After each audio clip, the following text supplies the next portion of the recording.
Welcome to the next video in our lesson on the interaction between the heart and the vasculature.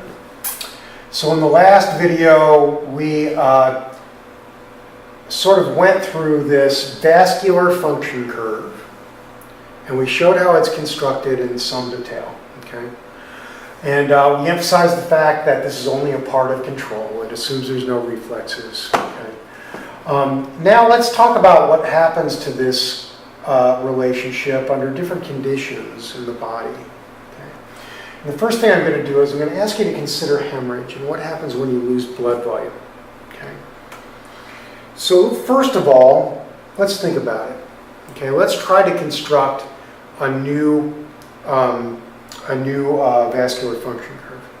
So the first thing I do, you're thinking, okay, what happens when I slow the heart down? So the first thing I do is stop the heart. That's the opposite slowdown, right? What happens to the mean circulatory pressure if my blood volume has gone down? Meaning I've lost blood in the vasculature. Well, if I stop the heart, in a normal person, I eventually come to 7, where I've blown up the veins and I've blown up the arteries. They're at exactly the same pressure. If I decrease the volume in both, that pressure drops in both. So my mean circulatory pressure drops. So now the central venous pressure at 0 cardiac output isn't going to be 7 anymore. It's going to be lower.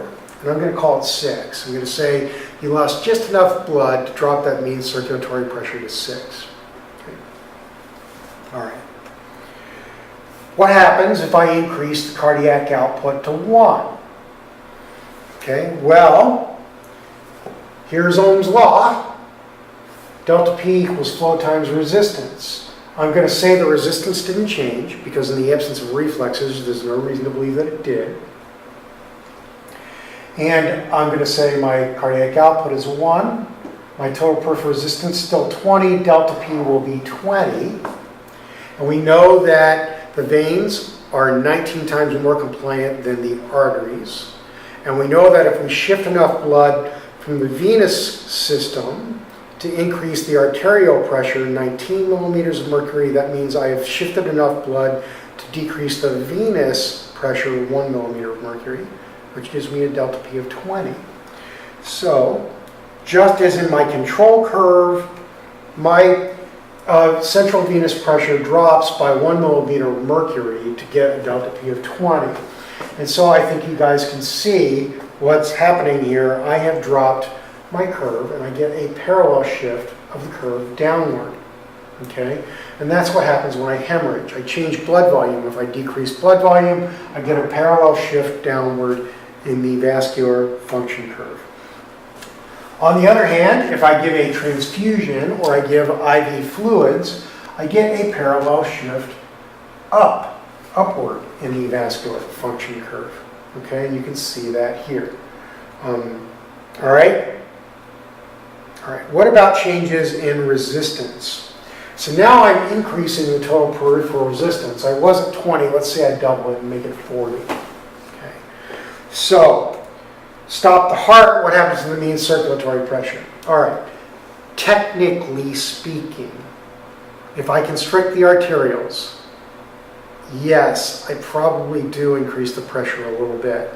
But remember, the arterioles have only a very, very small volume of blood in them.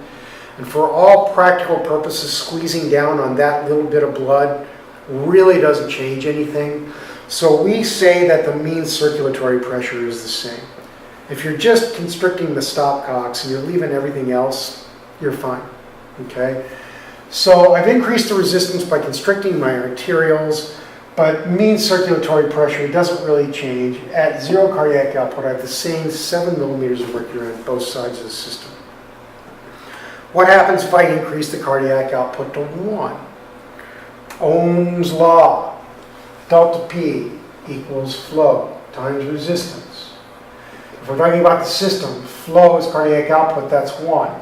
Our new resistance is 40, not 20 anymore, and now delta P has to be 40. Okay?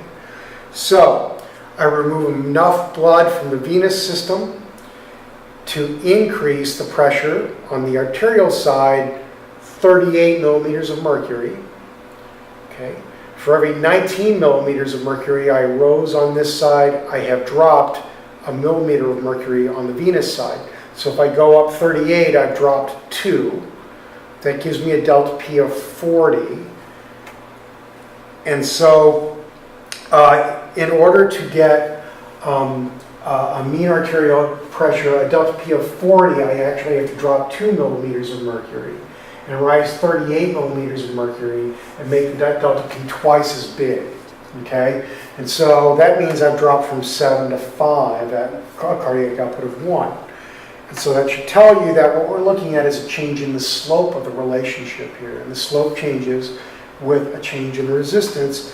And I don't have another graph here, but if you were to decrease the resistance, that slope would change such that you would end up with a relationship that would go like this along my finger, okay, and it would shift upward, okay? So you get changes in slope with changes in resistance. You get parallel changes in the relationship with increases and decreases in blood volume. All right, that's all I got for this lesson, for this video. Thank you for your attention, and we'll go on to the next video when you're ready.